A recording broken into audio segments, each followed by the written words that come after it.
오늘은 요한복음 1장 1절 말씀으로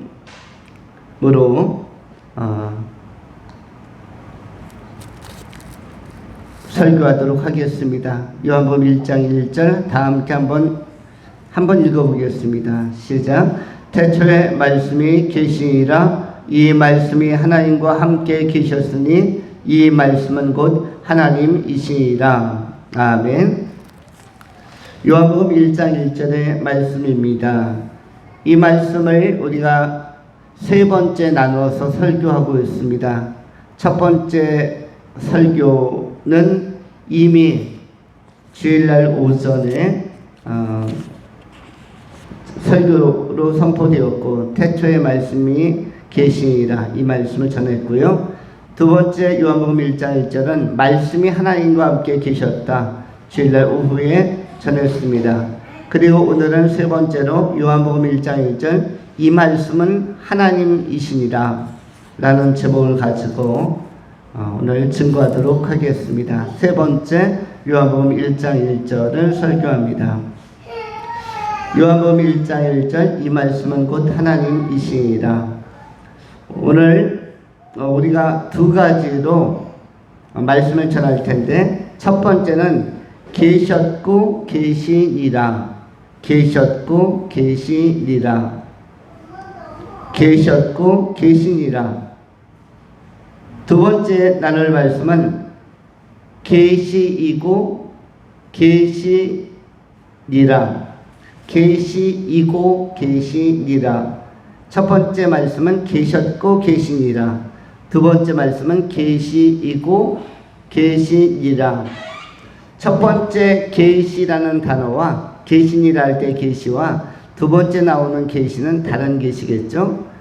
첫 번째 나오는 계시는 잘 지내다, 존재하다, 이런 계시, 잘 계시다, 안녕히 계시냐, 이런 계심, 어떤 존재 상태에 관한 것이 계시다라는 표현이고요. 두 번째 나오는 계시이고 계시니라. 이 계시는 정말로 알려지는 상황, 묘사되는 상황, 드러내지는 상황, 레벌레이션, 드러내다, 계시, 어떤 상황을 묘사하다, 표출하다, 이런 것들이죠. 그래서 두 번째 계시는 예언적인 계시를, 예언적 비전을 상세하게 소개하는 것이라서 조금 다른 의미라고 할 수 있습니다. 첫 번째 나누는 말씀 계셨고 계시니라. 이것은 본문에 나오는 문장 구조 그 자체입니다. 요한복음 1장 1절에 성경은 이렇게 시작합니다. 태초에 말씀이 계시니라. 이 말씀이 하나님과 함께 계셨으니 이 말씀은 곧 하나님이시니라. 첫 문장에 계시니라 라는 서술어가 나오고, 두 번째에 연이어서 계셨으니 라고 되어져 있습니다. 계시니라, 계셨으니. 이 계셨다라는 단어가 두 번 반복되고 있는데, 이 반복이라는 것은 항상 강조적 의미를 내포하고 있습니다. 우리 인간들이 누구에게 당부하거나 부탁할 때도 꼭 필히, 그리고 한 번 이야기했는데 또 한 번 이야기하는 것은 강조하는 것이죠. 선생님이 내일 물놀이 가니까 수영복 꼭 챙겨와라 하면은 한 번 이야기했는데 종례 시간에, 조회 시간에도 이야기했는데 종례 시간에 또 이야기하면, 강조하면은 필수적으로 새기라는 것입니다.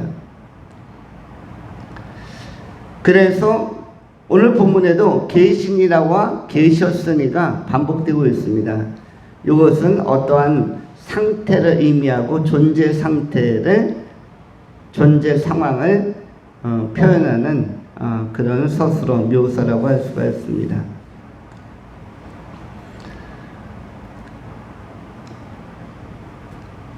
누가 계셨는가? 1장 1절에 태초에 말씀이 계셨고, 두 번째는 이 말씀은 하나님과 함께 계셨다라고 되어져 있습니다. 우리는 좋은 나라를 생각하면 낙원 내지는 유토피아 내지는 이상향, 또는 하나님의 나라 천국이라고 생각을 합니다. 또한 이러한 나라는 영원한 나라라고 그렇게 다들 생각을 합니다.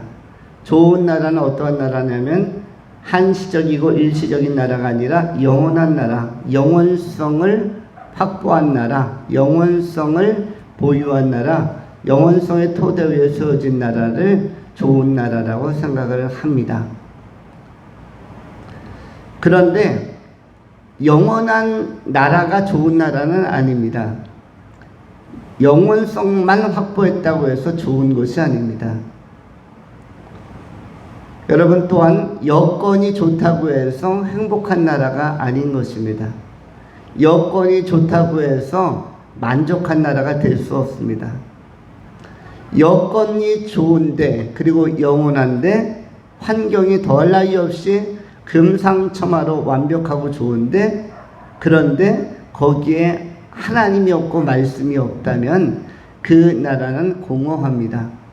마치 어떠한 여행을 떠났는데 끊임없이 풍경만 펼쳐지고 거기에 인적이 없고 사람이 없고 아무도 살지 않는다.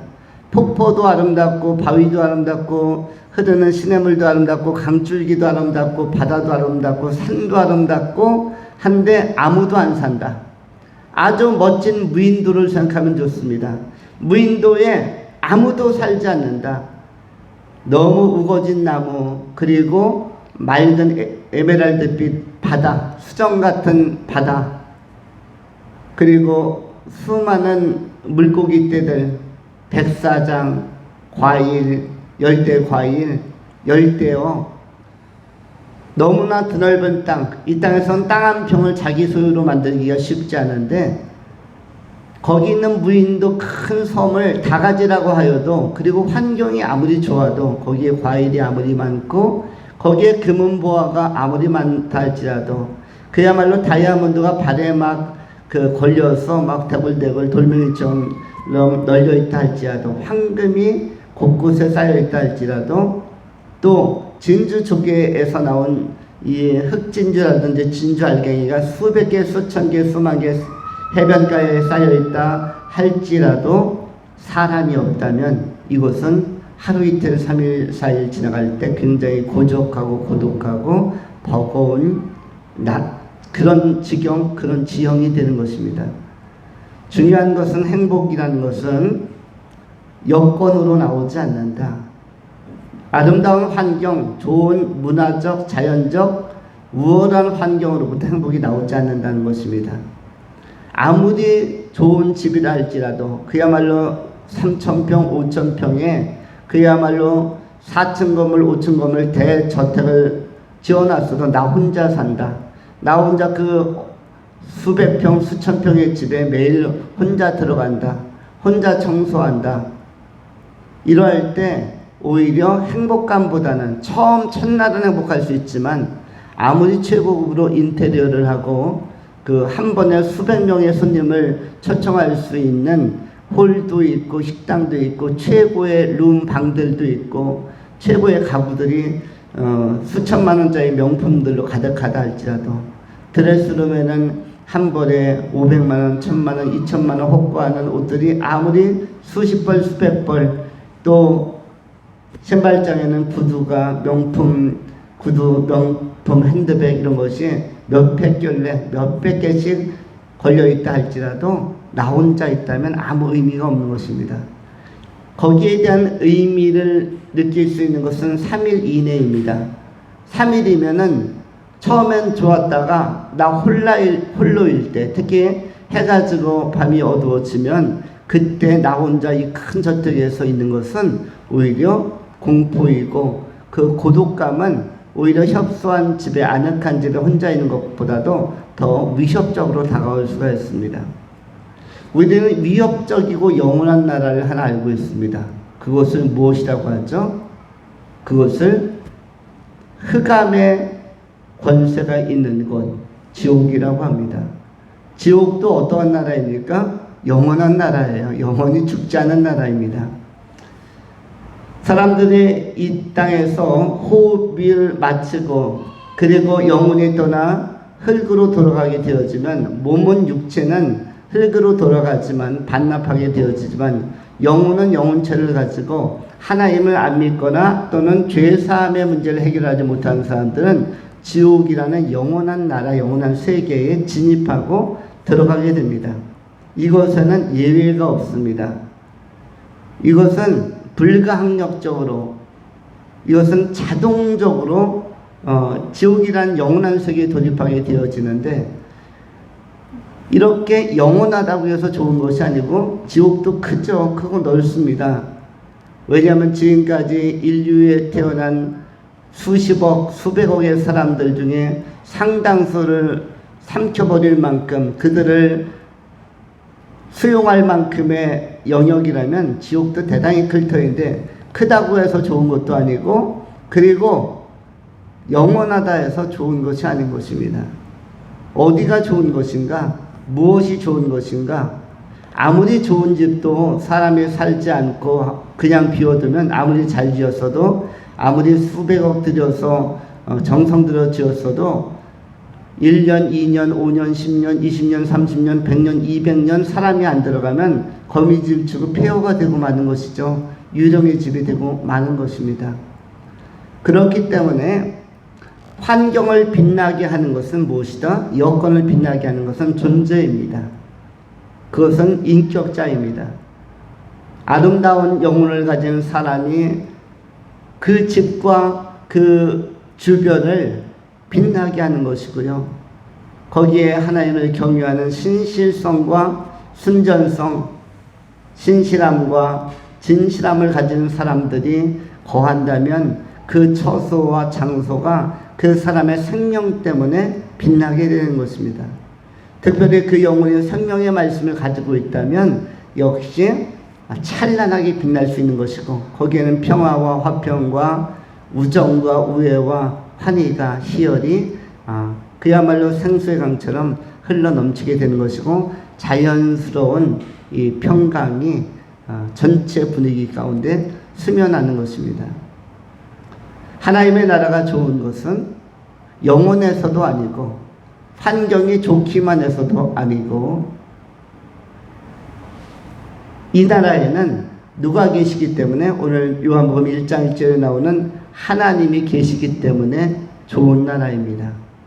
하나님이 계시기 때문에 좋은 나라이고, 또 한 가지는 그 하나님이 말씀으로서 함께 계시니까 좋은 나라입니다.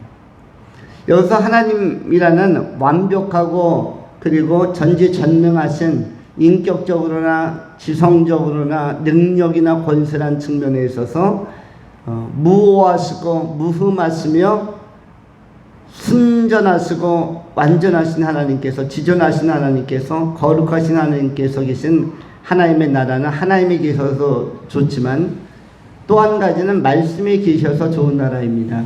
왜 그러냐 하면, 아무리 훌륭한 인격자가 그 집에 산다 할지라도 이 사람이 한마디도 하지 않으면 이 침묵은 전체 분위기를 무겁게 합니다. 아주 존경받는 사람이 방문했거나 그분을 초청했는데 그분이 3시간, 4시간, 5시간 갈수록 한마디도 하지 않는다.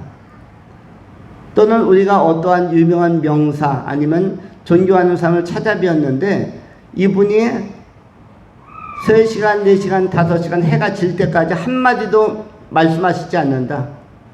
들어오라 말아도 이야기하지 않고, 앉으라 서라도 이야기하지 않고, 물 한 잔 마셔라, 차 한 잔 마셔라 이야기하지 않고, 식사라도 좀 같이 하자 말 한마디 안 하고 다음 날까지 계속 있다면, 이것은 아무 말도 안 하면 무엇입니까? 이것은 생지옥 같은 것이죠. 어떤 청년들이 소개팅을 나가거나 미팅을 나갔을 때도 내가 아무 말을 시켜도 상대방이 아무 대답도 하지 않습니다. 끝까지. 그러면 이것도 뭐 물어볼 거 다 물어보고 나면은 더 이상 물어볼 것도 없는데 상대방은 아무 말도 안 하고 대답 자체를 하지 않는데, 이거 내가 인격적으로 무시당하는 건지, 아니면 나를 거부하는 건지, 아니면 나를 떠보는 건지, 테스트해보는 건지, 시험해보는 건지 전혀 알 수가 없기 때문에 진땀도 흐르고 기분도 안 좋아질 수가 있는 것입니다. 굉장히 괜찮은 사람으로 그런 이미지를 가지고 만났는데 아무 말도 하지 않는다. 이것도 굉장히 어려운 일입니다. 그래서 훌륭한 사람을 만나는 것, 훌륭한 사람이 있는 것, 계신 것도 중요하지만 그분이 말씀하는 존재인 것은 굉장히 행복의 필수적 요소인 것입니다. 행복하려면 말씀이 있는, 말이 있는 대상, 인격자가 행복을 가져올 수가 있습니다. 좋은 말, 선한 말, 귀에 듣기에 적절한 말, 마음을 상쾌하게 하는 말, 시원케 하는 말, 진리의 말, 위로의 말, 격려의 말, 감사의 말, 사랑의 말, 이 언어를 가진 존재가 함께할 때에 그 함께함 안에서 참된 행복과 참된 축복과 참된 화평과 평안은 이루어질 수 있는 것입니다. 좋은 가정이나 좋은 교회나 좋은 회사나 좋은 이웃이나 좋은 공동체의 공통점은 좋은 언어를 가진 사람들이 함께하고 나눈다는 것이죠. 밥 한 끼를 먹어도 혼자 밥을 먹을 때는 밥맛이 그렇게 썩 좋지 않습니다. 그런데 가족이 모여서 또는 이웃이 모여서 또는 서로 아끼고 존경하는 사람들이 모여서 친밀한 사람들이, 친애하는 사람들이 모여서 식사를 나눌 때, 식찬 나눌 때 화사하게 또 화목하게 웃음꽃도 피우고 정담을 나누면서 전체 분위기가 무르익고 거기서 행복감이 고조될 수가 있는 것입니다. 맛있는 음식을 먹을 때 참 맛있다. 그야말로 너무너무 감동이다. 또 여러 가지 하루 있었던 일들도 나누고 서로에게 있어서 안부도 묻고 이렇게 담소를 나누면서 대화하거나 식사를 하거나 차를 마신다면 이런 것들이 행복을 고조시키는 것입니다. 하나님의 나라는 무엇이 있기 때문에 하나님 자신이 완벽하고 인격적으로나 지성적으로나 능력적으로나 탁월하신데 너무너무 뛰어나신데 지구에 있는 인간의 총합과 비교할 수 없을 만큼 하나님은 완전하신데 그리고 인격적으로도 순결하시고 순전하시고 거룩하신데 그 하나님께서 거룩한 존재 자체로 계신 게 아니라 말씀을 다정다감하게 건네실 때 사랑하는 나의 아들아 나의 딸아 착하고 충성된 종아 부를 때 누구누구야 다니엘아 누구누구야 이렇게 부를 때 요한아 부를 때 얼마나 그 따뜻한 목소리에 또 그 웅장하고 응원한 목소리에 듣는 자들이 힘을 얻고 격려를 받겠습니까? 그것이 바로 나의 이름을 부를 때에는 더욱더 큰 감동이 있을 것입니다. 우리가 찬송가 180장을 부를 때 나팔 불 때 나의 이름, 나팔 불 때 나의 이름 불려질 그날 우리가 감동으로 기대하고 소망하는 것처럼 우리 주님께서 나팔 불며 천사장의 나팔 속에서 오실 때 나의 이름을 부른다면 누구누구야 일어나라 나사로야 일어나라 그 부활로 하나님께서 초청하신다면 우주적 부활로 우리를 초대하신다면 이것도 큰 감동이고 비견할 수 없는 그런 감격적인 사건이 될 수 있는 것입니다. 우리 하나님은 말씀으로 자리하고 계시고 또 말씀하고 계시기 때문에 이것이 인간에게 있어서는 끊임없는 기쁨과 그리고 생명의 활력을 불어넣어주고 또 끊임없는 소망을 주고 있는 것입니다.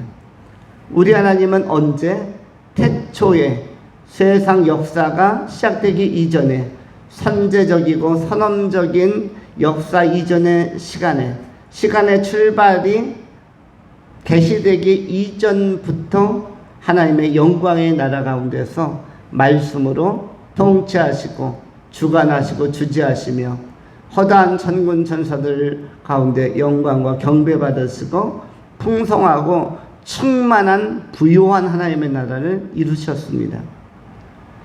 우리가 확인하는 바, 우리는 태초 이전의 선언적이고 선제적인 우리가 목격하지 못한 초역사적인 시간에 대하여 우리는 모른다로 규정하고 또는 거기에 대해서 더 생각을 안 해보려고 하지만,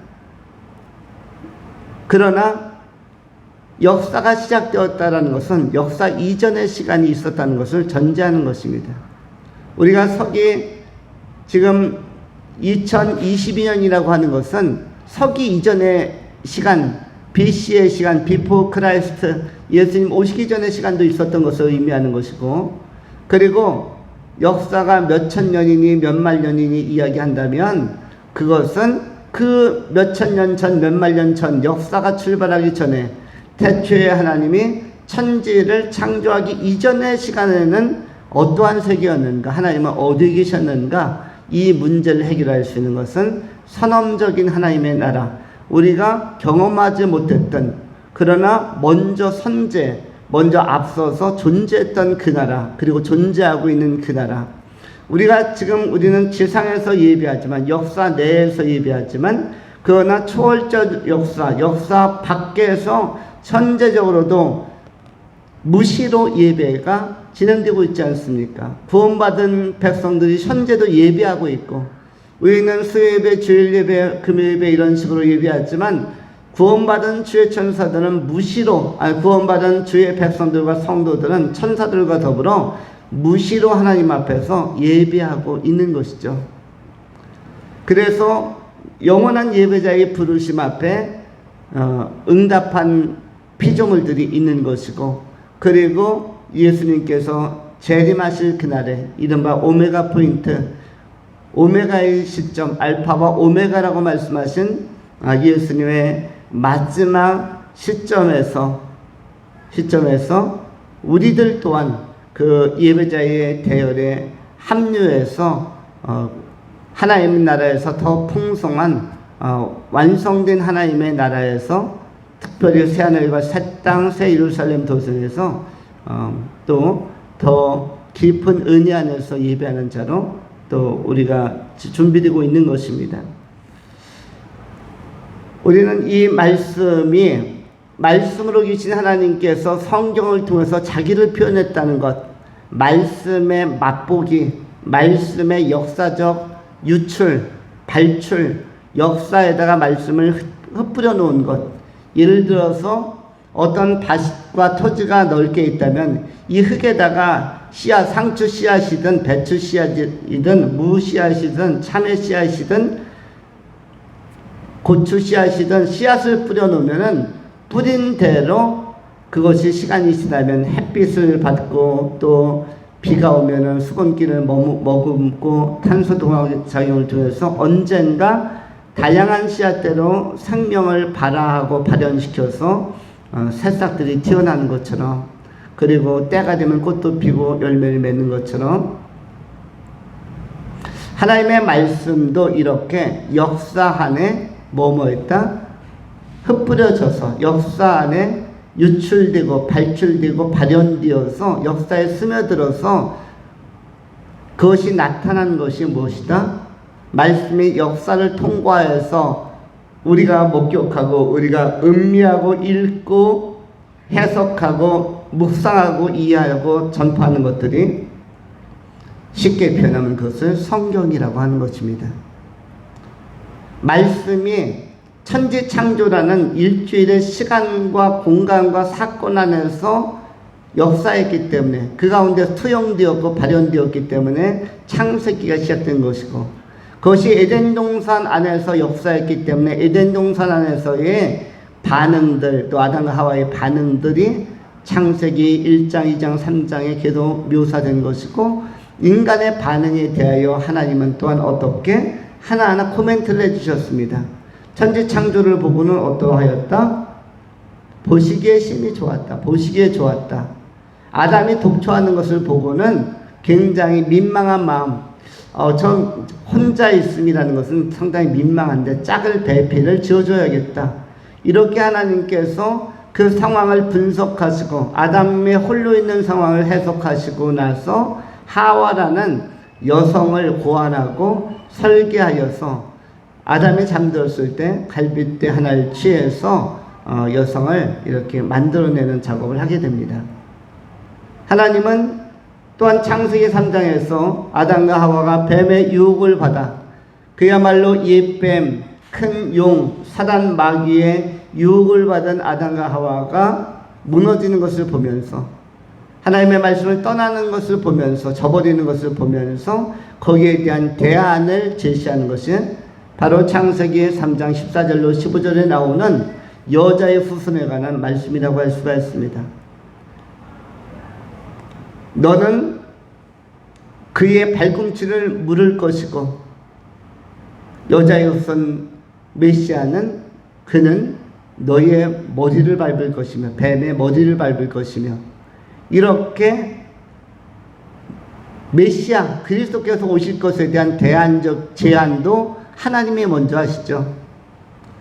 사건과 문제는 아담과 하와 인간이 저질렀고 도망도 인간이 갔고 그리고 나뭇잎에 숨은 것도 인간이고 두려워 떠는 것도 인간인데 그 인간을 조용히 찾아와서 아담아 네가 어디에 있느냐 네가 어디하여 범죄하였느냐 먼저 찾아와서 반응을 물어본 것은 하나님이셨고 그리고 그 반응을 보고 또한 대안 제시 여자의 후손 메시아를 제시한 것도 바로 하나님이십니다.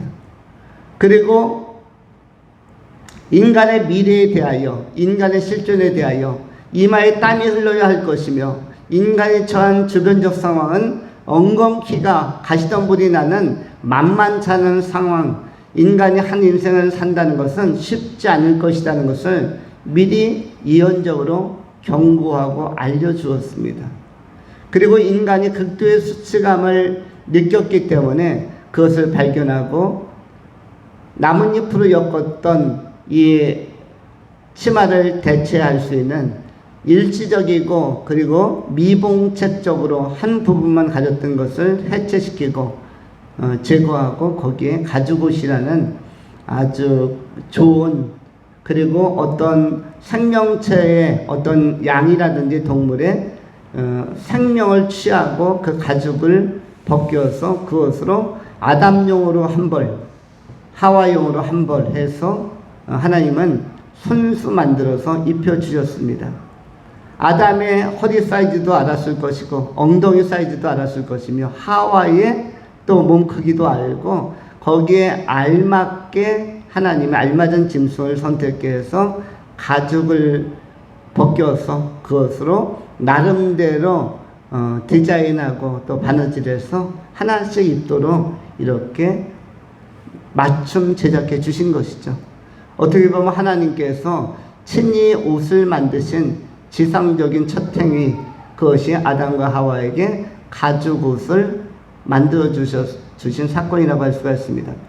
그 당시에는 인간이 없었기 때문에 누구에게 대신 부탁한 것이 아니고 그것은 양복점이나 수선점, 양장점에서 어떤 공장에서 제조한 것이 아닙니다. 하나님이 친히 모든 것들을 아담과 하와가 수치를 완벽하게 가릴 수 있는 허물을 가릴 수 있는 부끄러움을 가릴 수 있는 그러한 동물 짐승을 선택하고 일반적으로는 그것을 어린 양으로 보는 것이죠.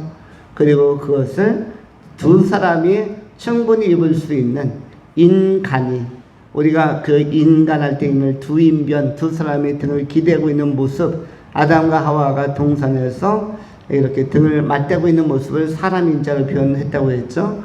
그래서 두 사람 사이에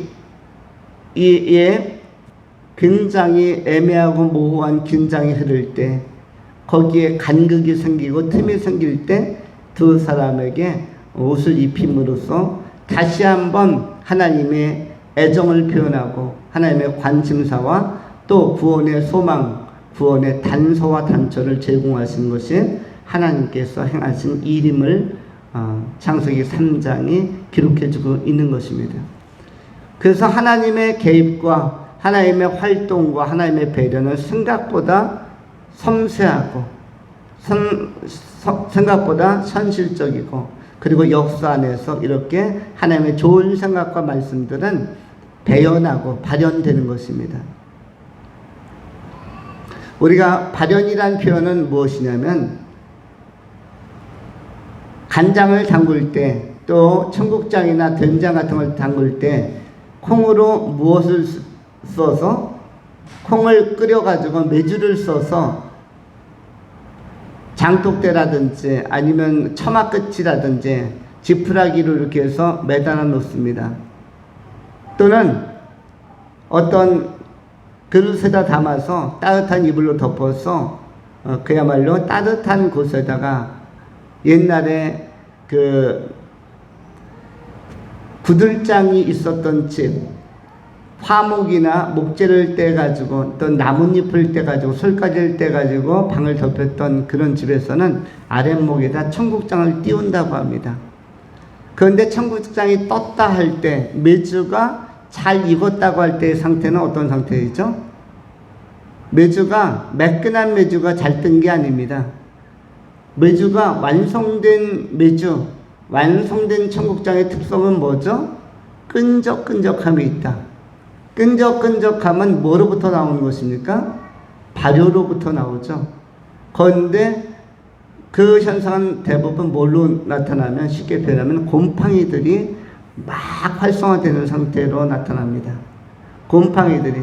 그래서 청국장에도 잘 뜬 그 청국장에는 곰팡이 균이 많고, 또 이런 메주 안에도 곰팡이들이 굉장히 많습니다. 허옇게 곰팡이들이 설고 어떤 때는 퍼렇게 설기도 합니다. 그런 것들이 우리의 식탁에 올라서 된장국을 만드는 재료로, 또 간장을 또 맛있게 거기다 소금을 넣어서 물을 넣고 상당 시간을 기다리면은 그 곰팡이들의 활동, 이런 것들을 통해서 메주의 활동으로 인해서 나중에는 맛있는 간장도 나오고, 또는 청국장이나 된장도 나오는 것이죠.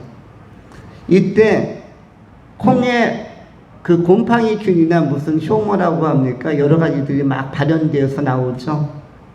하얀 것들이 나오고 끈적끈적거리는 것이 나오고, 거기에 보이지 않는 생명체들이 막 활성화되는 것, 이런 것을 발현이라고 하는데, 어떤 보이지 않는 영역의 생명이 드러나기 시작하는 것을 발현이라고 합니다.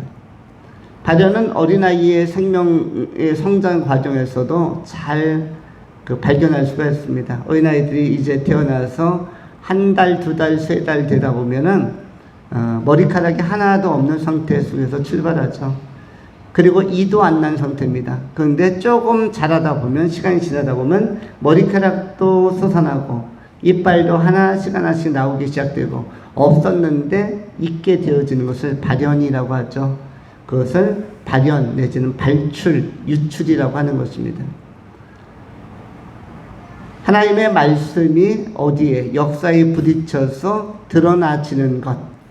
하나님의 말씀이, 하나님의 말씀이요 진리라고 했는데, 이 진리가 무엇인가 했더니 역사적 사건을 통해서, 모세의 출애굽을 통해서도 발현이 되어지고, 좀 전의 사례처럼 아담의 범죄를 통해서도 하나님의 관심과 하나님의 구원적 방식이, 구원적 대안들이 제시되어지고, 이런 것들이 역사와 사건 안에서 하나님의 말씀, 진리가 발현되는, 구원의 계획이 발현되는 모습, 발출되는 모습이라고 할 수가 있습니다. 투영되는 모습. 그래서 구체적으로 인간이 확인할 수 있는 상태, 이런 것들을 문자로 기록한 것을 성경이라고 하는 것입니다.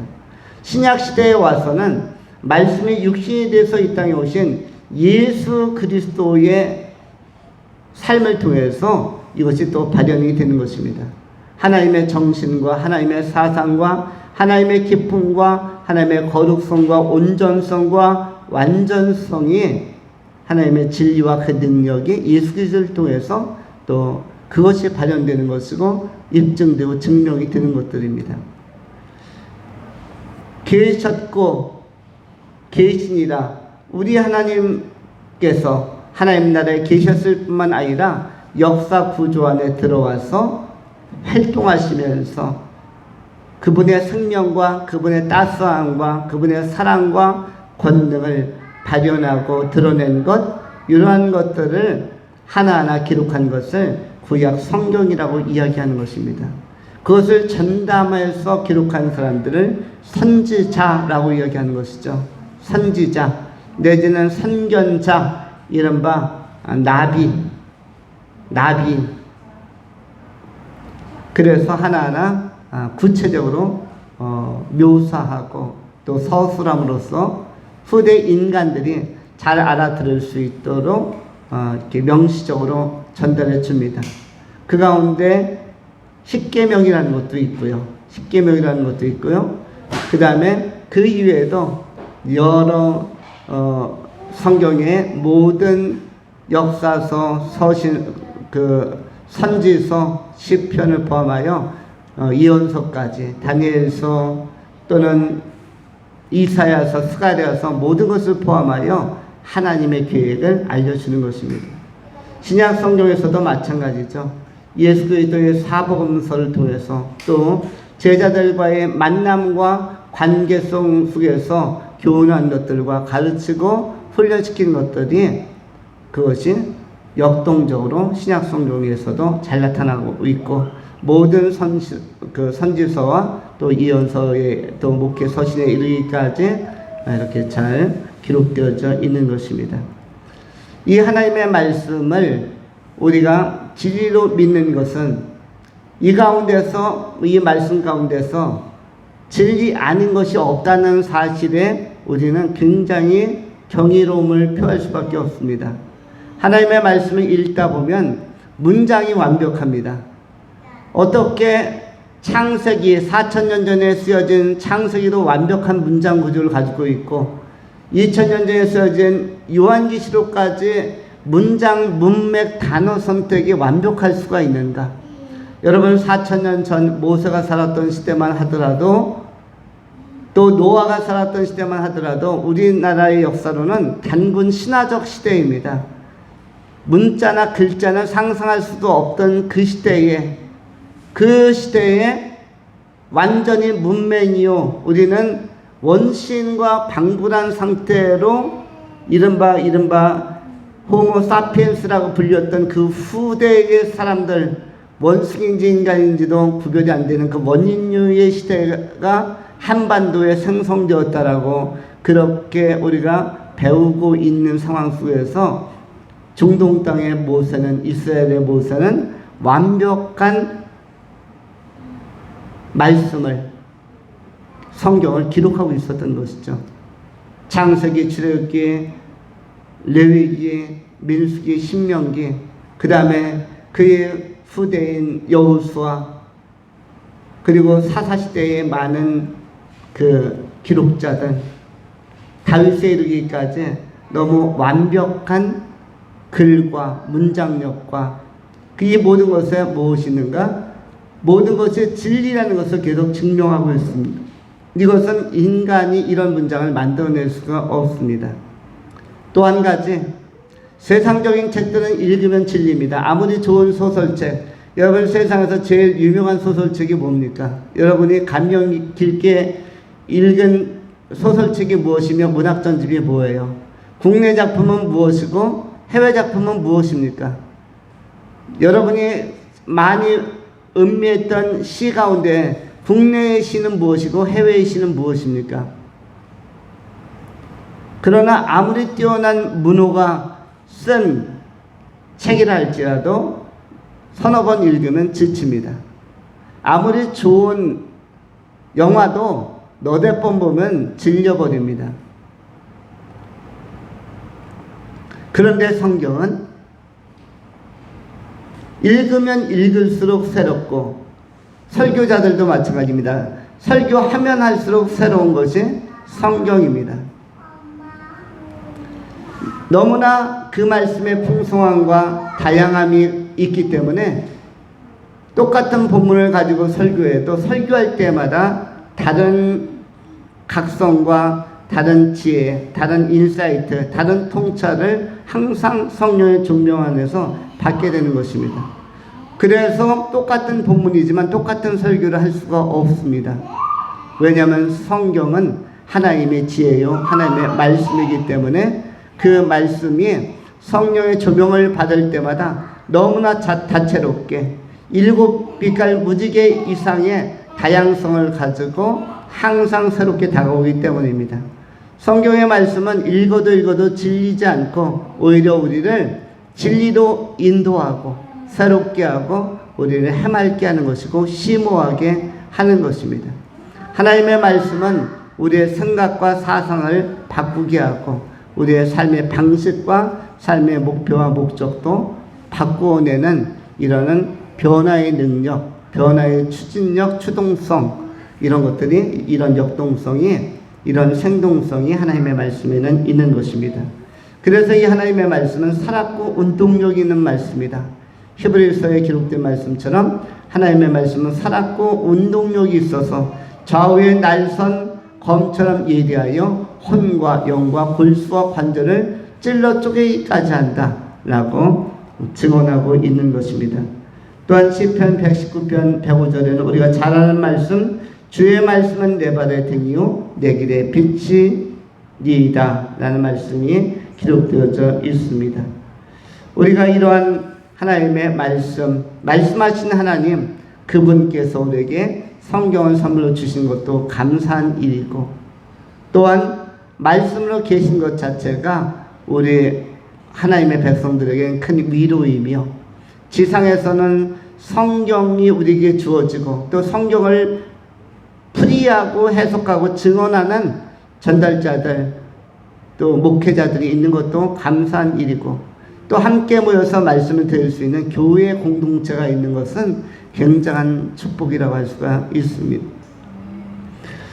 우리가 이 땅 속에서는 교회를 통하여, 또 천상에서는 하나님의 직접적인 음성을 통해서 말씀을 듣고 말씀 속에서 하나님과 영원히 함께하는 그런 귀한 축복의 증인들, 귀한 성도님들이 다 될 수 있기를 축원합니다.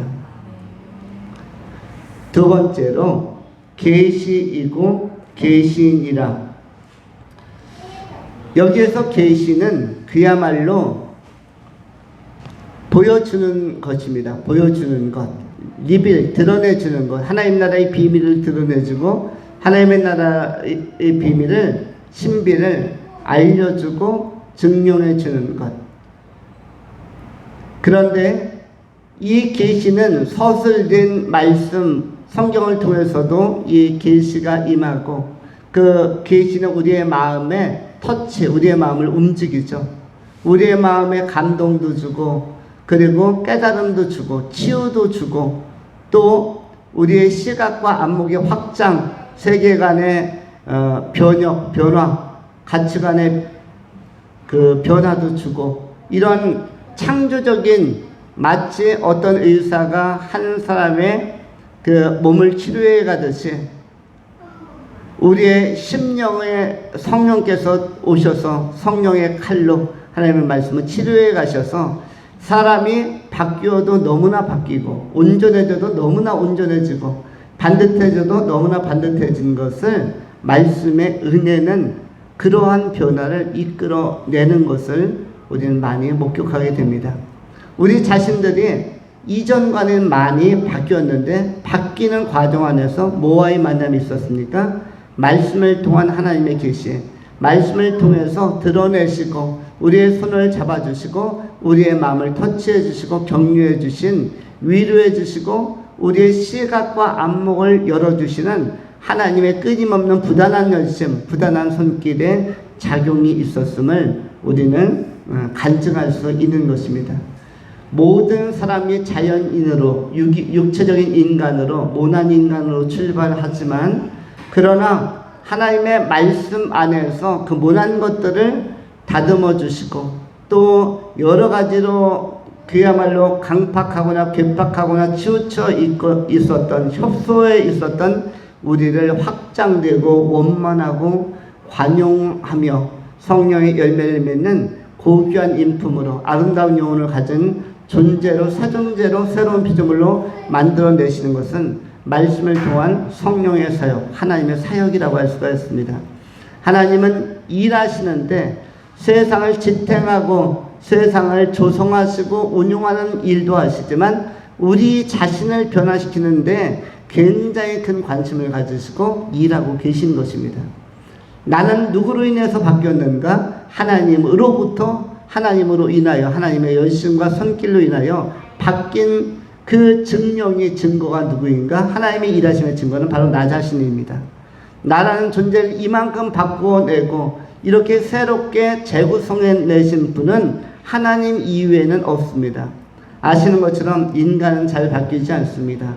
인간은 굉장히 안 바뀌고, 인간은 한 번 선택한 가치관을 내려놓고 포기하기가 쉽지가 않습니다.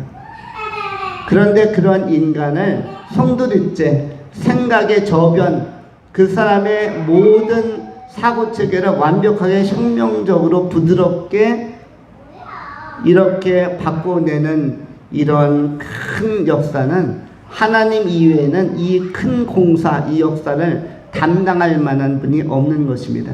하나님만이 창조자요 건축자이고 시공자요 설계자이기 때문에 우리를 다시 리모델할 수도 있고 다시 새롭게 리빌딩할 수도 있고 우리 안에 새로운 그 생명 안에서 새 존재로 모든 것들을 만들어낼 수가 있습니다. 그렇게 바뀌는 사람이 바울이라는 청년이었죠.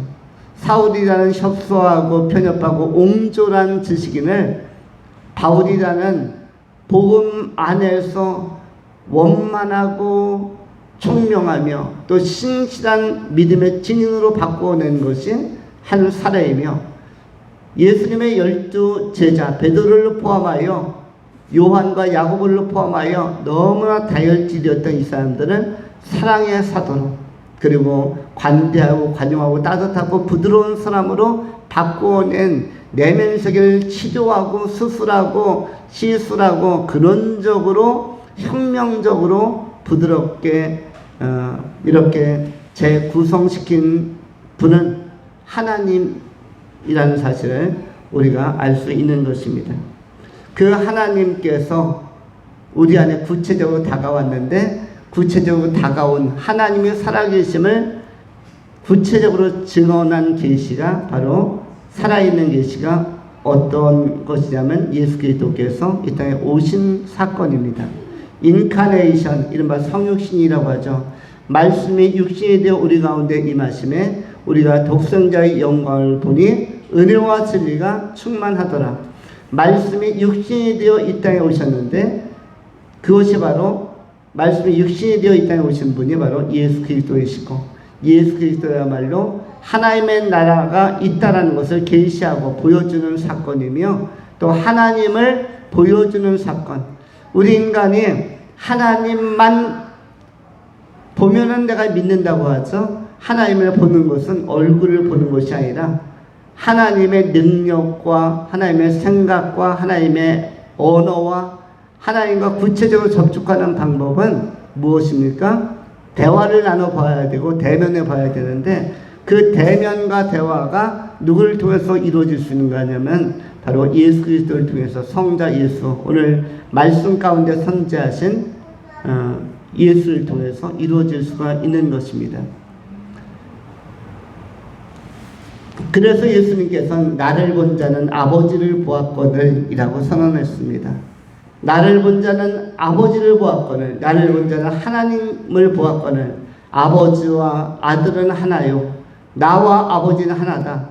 요한복음 17장 계속해서 아버지와 아들이 하나인 것을, 또 진리로 너희가 거룩해질 것임을 선언하고 명시하고 증거한 그런 본문이 또 요한복음 17장의 내용에 잘 담겨져 있는 것입니다.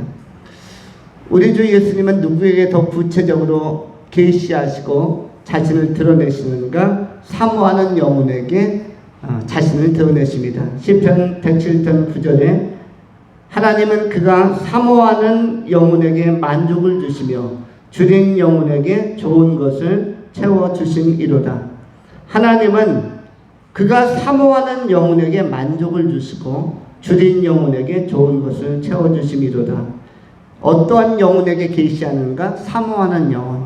하나님을 사랑하며 갈망하며 추구하는 사모하는 영혼.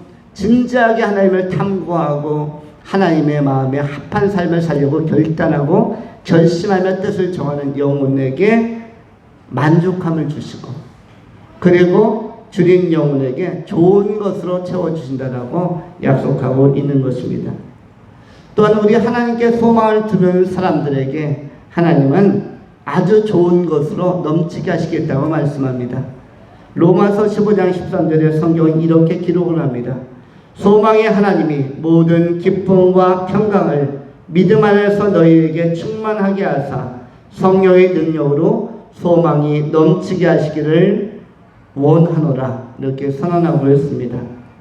소망의 하나님이 모든 기쁨과 평강을 믿음 안에서 너희에게 충만하게 하시기를 원하고 성령의 능력으로 소망이 넘치게 하시기를 원한다. 이렇게 선언합니다. 하나님을 소망하는 자, 하나님을 사모하는 자를 하나님은 만나주시고 만족하게 채워주시겠다라고 약속을 하고 있는 것입니다. 우리가 관심 가져야 될 것은 바로 예수 그리스도이십니다. 예수 그리스도께서 태초부터 계신 하나님이시며 또 말씀으로 하나님과 함께 하신 성자이심을 요한복음 1장 1절에 기록하는 것입니다. 요한 1서에도 1절에 성경이 이렇게 기록을 합니다. 태초부터 있는 생명의 말씀에 관하여는 우리가 들은 바요 눈으로 본 바요 자세히 보고 우리의 손으로 만진 바라.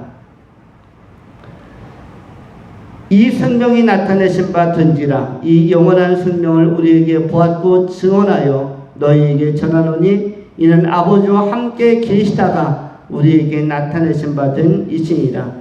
아버지와 함께 계시다가 요한일서 1장 2절에 나오는 말씀입니다.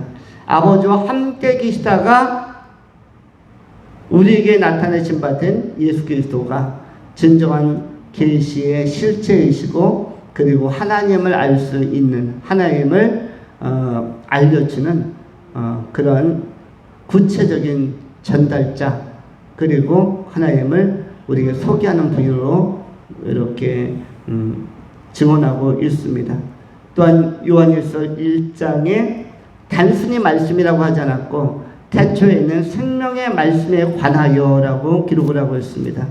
생명의 말씀에 관하여라고 기록하고 있습니다. 요한계시록 20장 4절의 성경은 또한 이렇게 기록을 합니다. 또 내가 보좌들을 보니 거기에 앉은 자들이 있어 심판하는 권세를 받았더라. 또 내가 보니 예수를 증언함과 하나님의 말씀 때문에 목배임을 당한 자들의 영혼들과 또 짐승과 그의 우상에게 경배하지 아니하는 그들의 이마와 손에 그의 표를 받지 아니한 자들이 살아서 그리스도와 더불어 1000년 동안 왕노릇하니 이는 첫째 부활이라.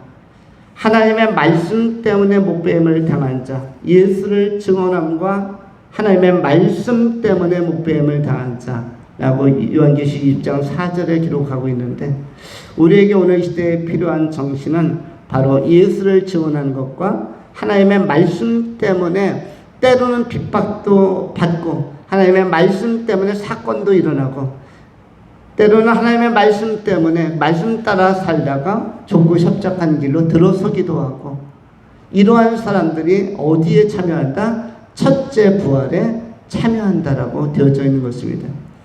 예수 그리스도를 온전히 영접하고 말씀 때문에, 이 생명의 말씀 때문에, 하나님의 말씀 때문에 사는 사람들이 환난 시기에도 당당하고 또 정당하게 그리고 견실하게 바른 길 걸어갈 수가 있고, 모든 유혹과 미혹을 물리치고 하나님께서 뜻하시는 그 나라 천국을 향해서 정진해 갈 수가 있는 것입니다.